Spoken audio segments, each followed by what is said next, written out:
సుశ్రుత మహాముని భారతదేశంలో శస్త్రచికిత్సను విజయవంతంగా నిర్వహించి ఎందరి ప్రాణాలను కాపాడిన అపర ధన్వంతరిగా సుశ్రుత మహామునిని పిలవడం జరుగుతుంది. సుశ్రుత మహాముని ఆయుర్వేదానికి చెందిన శస్త్రచికిత్సకుడు. ఇతను క్రీస్తు పూర్వం 6వ శతాబ్దానికి చెందినవాడు.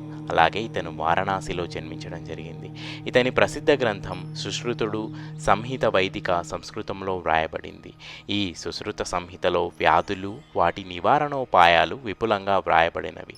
ఆయుర్వేద వైద్య విజ్ఞానానికి సుశ్రుత మహాముని గుండెకాయ లాంటివాడు. సో ఈరోజు మనకి ఆయుర్వేదం ఉందంటే దానికి కారణం సుశ్రుత మహాముని అని చెప్పుకోవచ్చు. అలాంటిది ఈరోజు సుశ్రుత మహాముని జయంతి సందర్భంగా అపర ధన్వంతరి అయిన సుశ్రుత మహామునిని ఒకసారి స్మరించుకుందాం.